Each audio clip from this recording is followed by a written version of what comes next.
Bonjour les enfants, c'est papa. 1 minute 30 on suffit. 1 minute 30 on suffit à Francis Ngannou pour remettre toutes les pendules à l'heure. Envoyer les cœurs les enfants. 1 minute 30 on suffit aux prédateurs pour rappeler au monde qu'il est le mec le plus bâtard du monde. Pour montrer au monde qu'il est le mec qui a le plus gros bec du monde, Francis. En 1 minute 30 tu as réglé le problème. Je tenais à te féliciter parce que ce que tu viens de démontrer au peuple camerounais, c'est ce qu'on appelle retour d'énergie, les enfants. Le retour d'énergie. Bonjour les enfants, c'est papa. Mon mur est un asile psychiatrique à ciel ouvert et ma salle d'attente est toujours bondée. Bienvenue à la clinique. 2 choses importantes aujourd'hui à retenir avec la victoire de Francis Ngannou. Et vous devez appliquer pour comprendre que c'est très lié à la situation que nous vivons au Cameroun. Déjà, la première raison pour laquelle Francis Ngannou a gagné, c'est le retour d'énergie. C'est-à-dire que le genre qu'on appelle Ferreira là, ou Pereira, il a subi ce qu'on appelle en énergie mystique le retour d'énergie. Quand vous regardez le visage de Francis Ngannou, vous sentez qu'il n'était plus le même. Il avait retrouvé la bête, il avait retrouvé l'agnac, il avait retrouvé l'énergie de base, l'énergie de la terre, l'énergie de la souffrance. Et c'est parce qu'il a perdu son fils. Il y a les retours d'énergie qui te redonnent la foi de la souffrance. C'est un élément qui apparaît dans ta vie. C'est quelque chose qui se passe dans ta vie et tu réussis à avoir le retour d'énergie. Sinon, tu perds. Pourquoi on parle de retour d'énergie? C'est justement parce que quand vous voyez le Francis Ngannou qui s'est battu contre l'Anglais, et vous voyez le Francis Ngannou d'aujourd'hui, vous comprenez ce que j'appelle retour d'énergie. Contre l'Anglais, le Francis Ngannou, c'était le Francis Ngannou aspiré. Il venait de ses rapprochements avec Pomba, Samuel Eto'o, Chantal Biya. Il était un homme aspiré. Et il a subi son lavement. Il est parti dans son village à Batié. Il a dit que je ne viens plus à Yaoundé. Je ne m'approche plus de Pomba. Je ne m'approche plus d'Addis Camara. Je ne m'approche plus des puissants de ce Cameroun qui se nourrissent de la souffrance du peuple. Envoie les cœurs, les enfants. Envoie les cœurs, les enfants. Francis Ngannou, je vous dis, il faut interpréter les victoires. Première chose, je vous l'ai dit, on a fait une capsule là-dessus ici, que Francis Ngannou est parti à Batié. Il a compris le message du peuple. Il est parti se reconnecter aux ancêtres. Il est remonté et il a subi ce qu'on appelle un retour d'énergie. Ça veut dire que ce traitement qu'il a fait, le LACAM, auquel il est entré à Batié et qu'il a remis en accord avec ses propres valeurs. Les valeurs de domination, les valeurs de prédateur, les valeurs de champion, aussi les valeurs d'un homme qui peut ressentir la souffrance des autres. Il ne faut pas être un champion qui ne ressent pas la souffrance des autres. Tu ne peux pas avoir un retour d'énergie puissant. Tu ne peux même pas avoir un retour d'énergie. Parce que quand tu ne ressens pas la puissance de la souffrance des autres, tu es un aspirateur d'énergie. Un aspirateur d'énergie. Et il a repris sa force. Et il a repris sa force. 1 minute 30. Francis Ngannou a fait subir à ce Brésilien le retour d'énergie de base. C'est la première chose que vous devez retenir dans cette capsule sur la victoire de Francis Ngannou. Le rapprochement à Pomba n'a jamais été bénéfique pour la jeunesse. Tous ceux qui se sont rapprochés de Pomba, tous les jeunes qui se sont rapprochés de Pomba ont subi l'aspiration d'énergie, ont subi le vide d'énergie. Tous ces gens, c'est pour ça que tous les jours, je dis toujours à mon frère Andrew Nana, faites très attention à faire le joueur Chinda du système, ça va finir par te faire perdre le charisme. Parce qu'un jour, ils vont finir par t'aspirer. Comme ils avaient aspiré Francis Ngannou. Et Francis Ngannou, lui, il n'est pas un gars qui perd autant. Il est rentré directement au LACAM.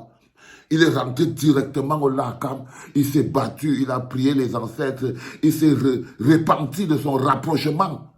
Il s'est repenti de son rapprochement avec les gens qui sont responsables de la souffrance des milliers de personnes.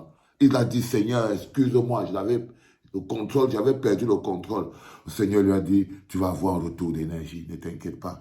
Et maintenant, pour avoir le retour d'énergie, c'est le déclencheur maintenant qui est important. Le pourquoi. Qu'est-ce qui fait venir le retour d'énergie? C'est la raison pour laquelle tu te bats. Qu'est-ce qui déclenche le retour d'énergie qui te rend plus fort que ton adversaire? C'est la raison pour laquelle tu te bats. Francis Ngannou se battait pour son fils Kobe. Il n'avait jamais eu l'opportunité de donner tout ce qu'il a pour son fils Kobe. Et la raison pour laquelle il se bat, c'est-à-dire son fils Kobe, était une raison suffisamment puissante pour déclencher le retour d'énergie chez Francis Ngannou.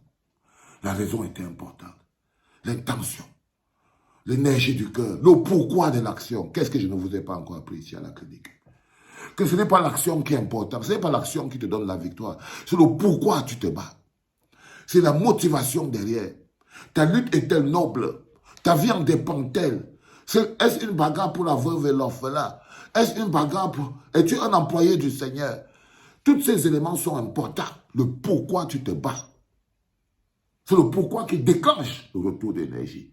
Si ton pourquoi n'est pas fort, si tu te bats pour jouir, pour manger, pour avoir un peu d'argent, si le pourquoi n'est pas fort, tu ne peux pas avoir un retour d'énergie puissant parce que ton pourquoi, la raison pour laquelle tu te bats n'est pas suffisamment forte. Francis Ngannou se battait pour son fils, Kobe. Et le retour d'énergie a été puissant parce que la raison pour laquelle il se battait est une raison noble et importante. Et maintenant, quand on vient au niveau du Cameroun, encore, je vous ai dit qu'il y a deux choses importantes. Se séparer de Pomba et du système qui nous rend faibles. Parce que par exemple, on voit le Cameroun, on est au Cameroun aujourd'hui. Le peuple a subi l'aspiration énergie de Pomba pendant 42 ans. C'est pour ça qu'on paraît faible. Même une chaise, regardez la chaise est vide, personne ne se lève. Personne n'a le pouvoir de venir demander où est Pomba. Où est Pomba? Parce qu'il y a quelque chose, c'est qu'il a quand même aspiré les Camerounais. Il nous a vidés de beaucoup de force. Là, vous voyez, c'est un peuple qui n'a pas l'énergie de se lever. Parce qu'il n'a pas encore subi son retour d'énergie. Il n'a pas encore capté que non.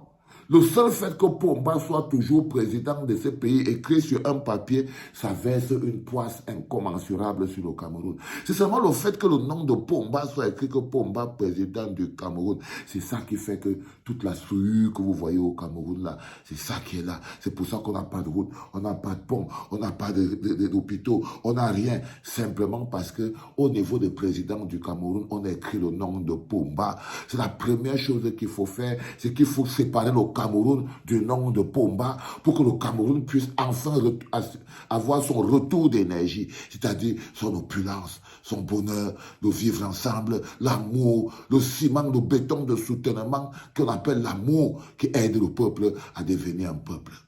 La raison pour laquelle on se bat est très importante. Eux, ils se battent pour garder le pouvoir. Nous, on se bat pour notre liberté. C'est-à-dire que les Ngongo, les Babouké, les femmes Ndongo, les Pomba, les machins, ils se battent pour garder le pouvoir. Nous, on se bat pour avoir notre liberté. Les enfants. Ils se battent pour toujours pouvoir aller se soigner dans les hôpitaux, en Europe, partout dans le monde entier. Ils se battent pour toujours aller se soigner là-bas. Nous, on se bat pour que les hôpitaux soient là, pour qu'on puisse soigner nos enfants, là au Cameroun. Ils se battent pour que leurs enfants aillent fréquenter à Princeton, à Harvard, à Paris, à New York, à Londres. Nous, on se bat pour que les universités du Cameroun puissent être suffisamment bons pour nos enfants. Ils se battent pour pouvoir aller en vacances, pour aller skier, aller sur la neige et tout. Nous, on se bat pour que les routes arrêtent d'être des mouroirs sur le chemin. Ils se battent pour continuer de boire le pétrus. Nous, on se bat pour avoir l'eau.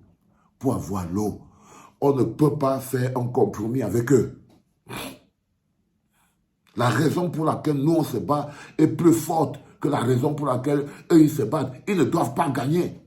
Parce que s'ils gagnent, eux, ils continuent de boire le pétrus. Nous, on n'a plus d'eau. On n'entre pas pour avoir de l'eau. Si eux, ils gagnent, ils vont continuer d'aller se soigner dans des hôpitaux genevois, parisiens, new-yorkais, et nous, on n'aura toujours pas d'hôpitaux au Cameroun. Si on perd, ils vont continuer d'aller se balader, faire du ski, s'amuser, et nous, on n'aura toujours pas de route au Cameroun comme 42 ans. S'ils gagnent, leurs enfants vont aller fréquenter toujours partout en Europe, et nous, on n'aura pas d'école. S'ils gagnent, leurs enfants vont avoir des professeurs qui sont importants là-bas, et nous, nos professeurs vont partir au Canada. La raison pour laquelle nous nous battons est plus forte que la leur. Notre retour d'énergie doit être plus puissant. On n'a pas à négocier notre bonheur, les enfants. Ils ne luttent pas pour le Cameroun. Les Ngongo, les Motazé, tous ces gens. Vous-même, vous aviez dit que Paul Biya est bon, c'est son entourage qui est mauvais. Alors vous comprenez très bien que ces gens ne se battent pas 2025, ils se battent pour continuer de bénéficier des privilèges. Ils se battent pour continuer de bloquer le Cameroun dans la misère. Parce que la misère, notre misère conditionne leur bonheur. Je veux parler en chinois. Notre misère conditionne leur bonheur. Ça veut dire que pour qu'ils aillent toujours boire le Péclus, qu'ils aillent toujours à New York, qu'ils aient toujours la vie qu'ils ont, qu'ils puissent toujours garer l'avion à Yaoundé comme le taxi, alors qu'on n'a pas la compagnie aérienne. Mais ils garent le taxi pour aller les soigner dans des hôpitaux genevois, alors qu'on n'a même pas d'hôpitaux au Cameroun. Non, frérot. Si vous ne comprenez pas que vous n'avez pas, vous ne pouvez même pas les laisser passer. Parce que la raison pour laquelle nous nous battons est beaucoup plus grande. C'était le premier podcast en direct de la clinique Francis Ngannou.